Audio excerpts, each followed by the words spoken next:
Yeditepe Üniversitesi tabii ki bilgisayarla ilgili daha önceden fakülteleri, bölümleri vardı ama bilişim kısmını bir ayırdı. Yeni bir fakülte kurdu. Bu fakültede hangi bölümler var? Siz neye odaklanıyorsunuz? Bilgisayar ve Bilişim Bilimleri Fakültesi 2022-2023 akademik yılı içinde kuruldu. Mevcutta aslında var olan 4 tane bölümü, bunlar Bilgi Güvenliği Teknolojisi bölümü, Bilişim Sistemleri ve Teknoloji bölümü, Yazılım Geliştirme bölümü, Yönetim Bilişim Sistemleri bölümleri.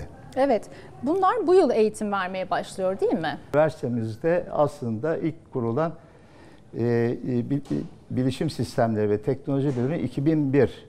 Yani oldukça eski bir bölüm ve vakıf üniversitelerinde ilk açılan bölümlerden, bu alanda ilk açılan bölümlerden bir tanesi.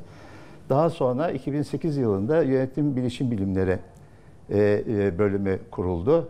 O da eski ve köklü diyebileceğimiz bölümlerimizden bir tanesi. 2019 yılında Bilgi Güvenliği Teknolojisi bölümü ile Yazılım Geliştirme bölümü kuruldu. Onlar da ilk mezunları da bu yıl verdiler.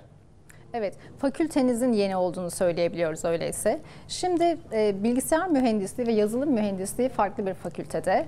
Bu bölümler bilişim ağırlıklı. Aslında bize göre dışarıdan çok ortak gibi görünüyor. Fakat kendi içlerine belli ki ayrışıyorlar.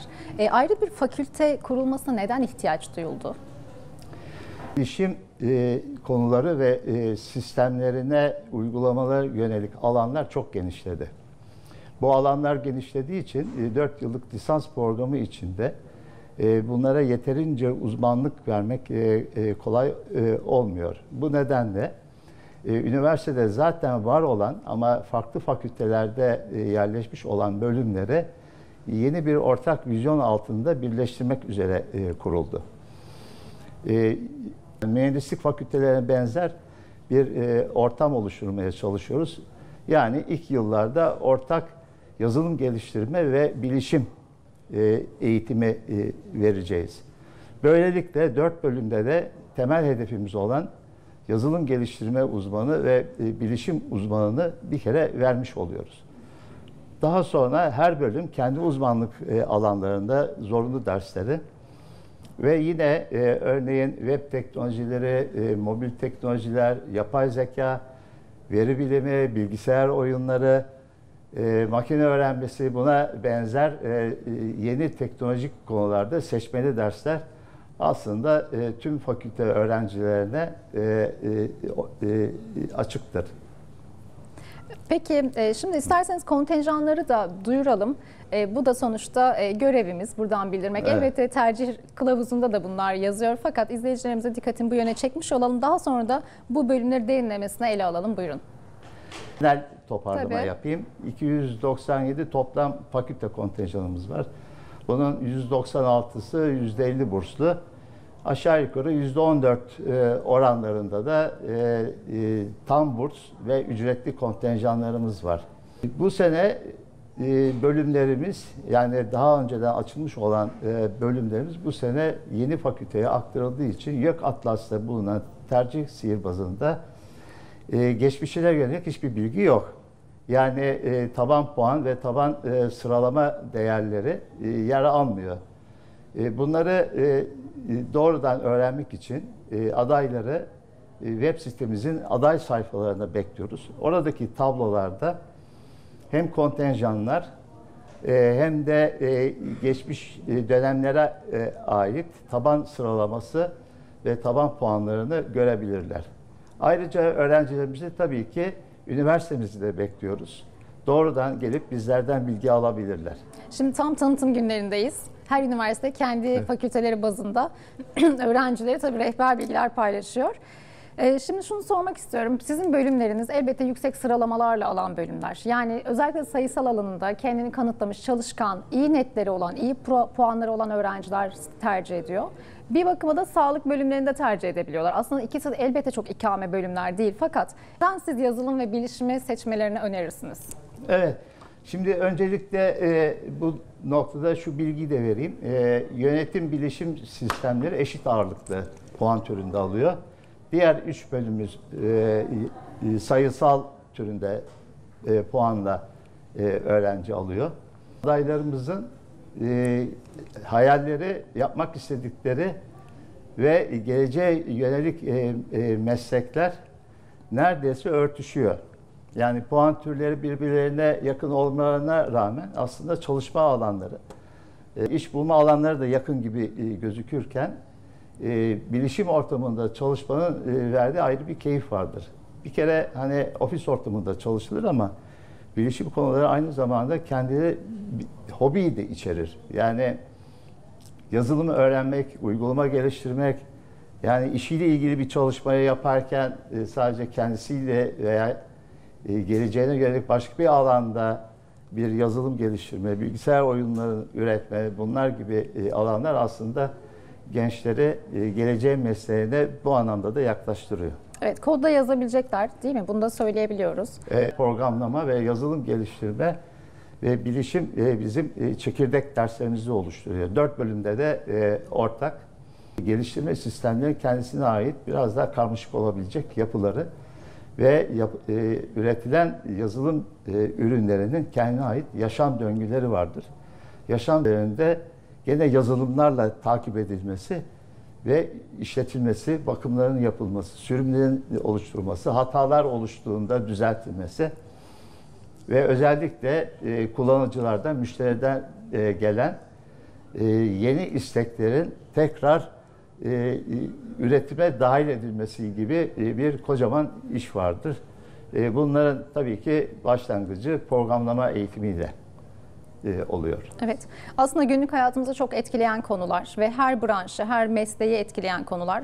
Çünkü artık günümüzde biliyorsunuz siber güvenlik suçları, dezenformasyon, yanlış bilgi, bilginin izinsiz, yetkisiz kullanımı, bunların güvenliği gibi birçok alanda ve hatta artık şirketlerde farklı departmanlar oluşmaya başladı. Siber güvenliğe dair kendi güvenliklerini sağlamak veya da doğru eğitebilmek adına personellerini yeni alanlar, ihtiyaçlar, meslekler doğuyor. Hep de sizin mesleğinize, bölümünüze değiniyor aslında bunların her biri. Çok fazla böyle sertifikasyon programları da görüyoruz dışarıda. Birazcık şuna değinsek, sanki artık mezunların da bu anlamda iş bulma imkanı artıyor. Sizin mezunlarınız özellikle hangi alanlarda çalışabilecekler? Genel olarak bir programlama ve bilişim bilgisi var. Yani bunların yer aldığı işletmelerde doğrudan yönetici, idareci, işletmen olarak çalışabiliyorlar. Ama dediğim gibi konular çok çeşitlendi. Örneğin Türkiye siber güvenlik açısından, saldırılar açısından dünyada 5. sırada. Önemli oranda siber güvenlik uzmanı gerekiyor. Bunların temel eğitimlerinden uygulamaya gelinceye kadar eğitimleri farklı. Şimdi bilgisayar ve bilişim konularında lisans mezunları zaman içinde biraz da fırsat bulabilirlerse çalıştıkları yerle ilgili zaman içinde kendilerini yetiştirip bu alanlarda çalışabiliyor. Ama sektör o kadar yetişmiş insana ihtiyaç duyuyor ki yeni mezun kişilerde de bu yetkinlikleri arıyor. Biz de bu nedenle işte bu 4 programı bir araya getirdik. Evet. Mesela yönetim bilişim sistemlerini ele alırsak biraz işletmeyle de ortak dersleri olduğunu söyleyebilir miyiz? Farklı fakültelerden de mesela temel dersler aldıklarını söyleyebilir miyiz? İçinde yönetim ve işletme ile ilgili bilgileri de alır. Çünkü temel görevleri yöneticilerle bilişimcilerin ara noktasını oluşturmak, her iki dünyayı da iyi anlıyor olmak. Bizde şimdi fakültenin yapılanmasıyla ilgili yazılım geliştirme bilişim katkısı biraz daha fazla olmaya başladı. Diğerlerinden farkımız budur diye şey yapıyorum, düşünüyorum. Yeditepe Üniversitesi de bilişim alanında eşit ağırlıkta aldığı için oldukça üst sıralarda her zaman için adayların ilgisini çekmiştir. Öğrenciler bazen bir bölüme gelip kendi başarılarına ya da ilgi duydukları alana yönelmek isteyebiliyorlar. Aynı anda 2 bölüm okumak isteyebiliyorlar bazı başarılı öğrencilerimiz. Bu anlamda sizde de imkanlar var mı? Bizde de Yeditepe Üniversitesi farkıyla mevcuttur. Yani sonuçta üniversitenin bölümlerinin ve üniversitenin kendisinin iyi olması yan dal veya çap yaptığınız ikinci dalın da marka değerini yükseltiyor. Yani önce bunu vurgulamak istiyorum. Şöyle olabiliyor, öğrenci değişik nedenlerle bir bölüm aslında tam karar veremiyor ama tercihte belli bir sıra yazmak durumunda. Sonuçta da birbirine yakın sıralamalar, şeyler olduğunda da bir bölüme giriyor. Bizim fakültemiz için şöyle bir şey söz konusu, özellikle sayısal puanla öğrenci alan bölümler için. Mühendislikte nasıl çap yapmak kolay ise bizde de çap yapmak kolay. Çünkü dediğim gibi temel eğitim dersleri öğrencilerin neredeyse ek dönem harcamadan yatay geçişte bölüm değiştirmesine imkan tanıyor. Farklı fakülteler arasında da peki yan dal yapma imkanı ya da çift ana dal yapma imkanı var mıdır? Elbette. Ve aslında fakültemizde bu konuda da yani başka fakültenin çok ilgisini çeken bir konumdayız. Bu da kendi öğrencilerimizin bakış açılarını biraz değiştiriyor. Çünkü bilişim her sektöre, her alana lazım. Doğal olarak da üniversitedeki öğrenciler de kendine tanınan hakları kullanıyorlar. Böylelikle öğrencilerimiz de farklı meslek sahibi olacak kişilerle daha yakın sınıf içinde iletişim kurmuş oluyorlar. Sanki sizin bölümleriniz o kadar ilgi çekici ki daha çok diğer fakülteler sizdeki bölümlerde çift ana dal, yan dal yapmak isteyebilir gibi geldi bana. Çünkü bilişimle ilgili kişinin kendi güvenliğini de tabii ki korumayı öğrenmesi açısından da, kurumunun güvenliği açısından da bunları öğrenmek çok değerli. Bir de sizin alanınızda öğrenciler gelirken biz de programımıza şahit oluyoruz. Birçok öğrenciyle de etkileşim halindeyiz. Çok bilinçli geliyorlar. Bilgisayarla ilgili bir bölümü seçmeyi düşünen öğrenci zaten lisede belki bu alana yönelmiş oluyor, belki kendi işini zaten yapıyor oluyor ve üzerine de bir diploma sahibi olarak gelmeyi düşünüyorlar. Siz öğrencilerinizin daha böyle öğrencilik yıllarında işe atıldığını, çalıştığını, ek işler yaptığını görüyor musunuz? Yani bu iş daha öğrenciyken bile bir gelir haline gelir diyebilir misiniz? Kesinlikle öyle, çünkü bilişim dünyası uzaktan ve yarı zamanlı çalışmaya son derece uygun. Yani öğrencilerimizin son yıllara kalan derslerini aslında yükünü biraz hafifleterek ve proje ağırlıklı yapmaya çalışıyoruz. Ve genelde de 3. sınıfın sonunda staj yapılıyor. Bizim öğrencilerimiz 3. sınıfta staj yaptıkları yerde part-time işe başlarlar.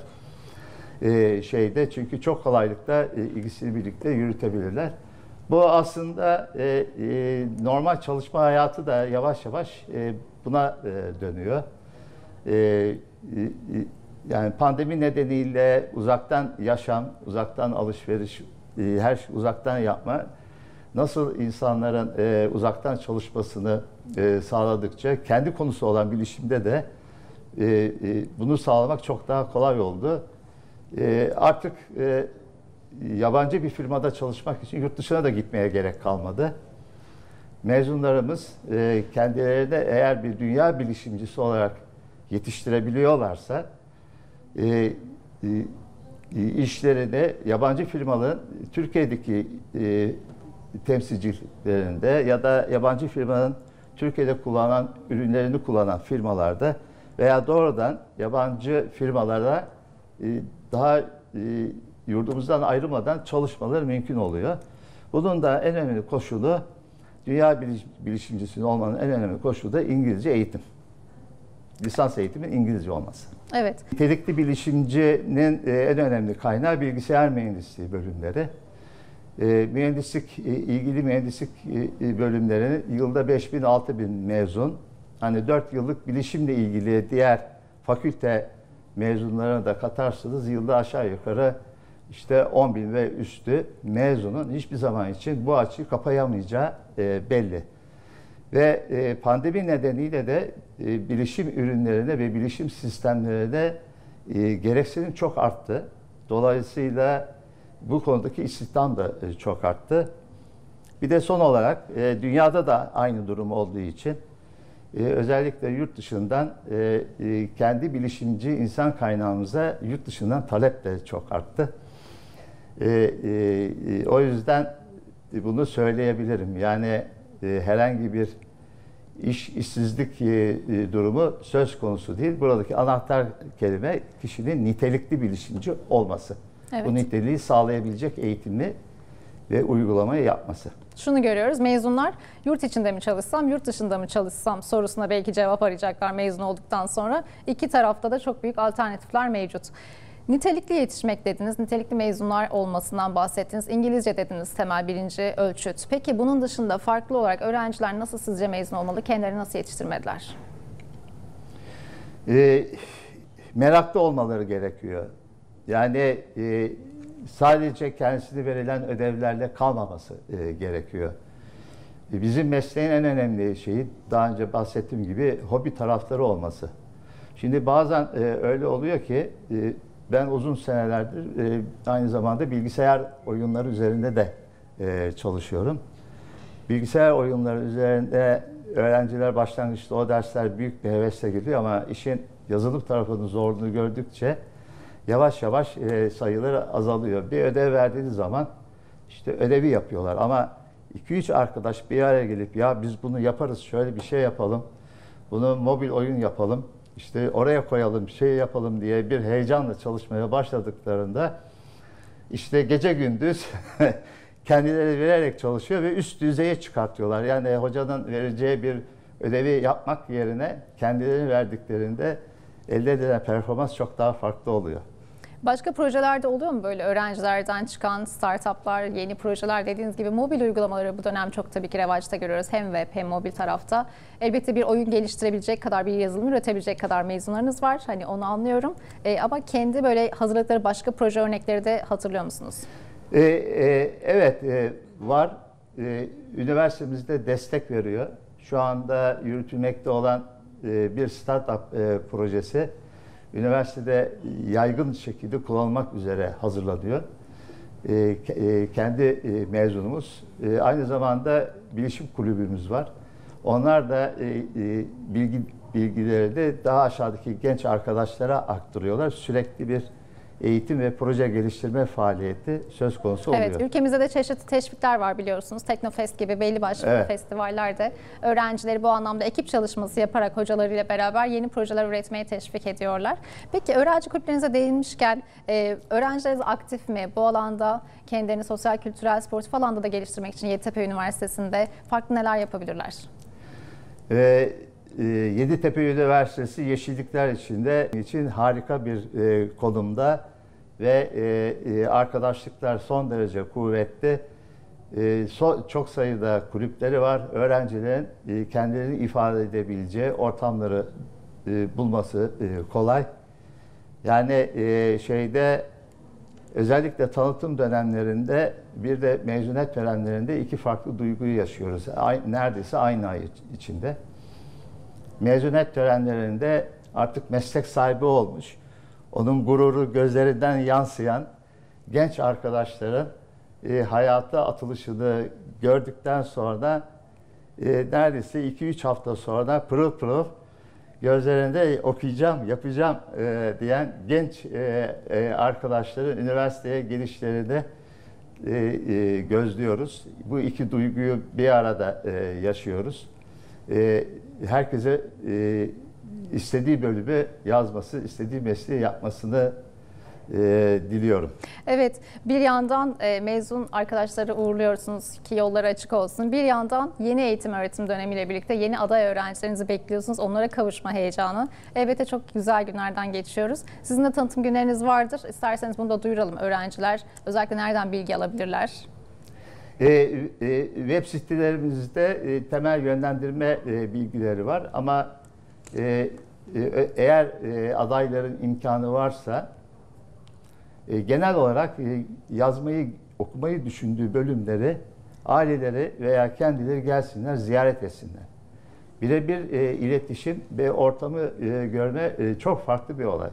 Yani ben doğrudan gözlemliyorum. Öğrenci üniversitenin içine girdiğinde bizlerle konuştuğunda kafasında diyor ki ben burada okuyacağım. Yani bu imkan yoksa tabii ki seçimler internetten oluyor ama yani o hocalarıyla tanışması, üniversitenin genel imkanlarıyla, okuyacağı bölümün imkanlarıyla karşılaşması onlar için büyük bir motivasyon kaynağı oluyor. Bir de size şu soruyu da yöneltmeden programımızı tamamlamak istemiyorum. Şimdi makine öğrenimi dedik, yapay zeka dedik. Belli başlı meslekleri olumlu, belli başlarında olumsuz etkileyeceği öngörülüyor. Siz bu konuda ne düşünüyorsunuz? Sizce nasıl etkilenecek? Bazı gruplar korkmaya başladı. Hani buradan tabii ki elbette iyi yönetildiğinde korkulacak bir şey olmadığını duyuruyoruz ama siz neler söylemek istersiniz? Ben kariyerimin başlangıcında kontrol bilgisayar yüksek lisansı yaptığımda o tarihlerde yani 1980'lerin sonunda işte kontrol geldi, fabrikada işçi kalmayacak, hepsini makineler yapacak, işsiz kalacağız, böyle olacağız diye söylemler çok oluyordu. Evet geldi, otomasyonlar geldi, robotlar da geldi, Endüstri 4.0'da geldi. Ama pasta iş hacimleri çok fazla büyüdü. Yani kişilerin geleceğe yönelik meslekleri biraz izleyerek ve kendini geliştirerek yeni iş alanlarında yer alması mümkündür. Bir iş alanları kapanıyor gibi gözükürken muhakkak onun arkasında çok daha farklı iş alanları açılıyordur. Özellikle bilişim konularında okumayı düşünen öğrencilere şunu söyleyebilirim. Bizim meslekte yeni mezunlar çok değerlidir. Çünkü yeni mezunlar yeni teknolojilere daha aşinadır. Yani tecrübenin, bilginin her zaman için bir yeri vardır ama yeni mezunlar çok tercih edilir. Bunun nedeni de sonuçta iş durmayacak. Yani eğitimle beraber iş de kendisini geliştirecek.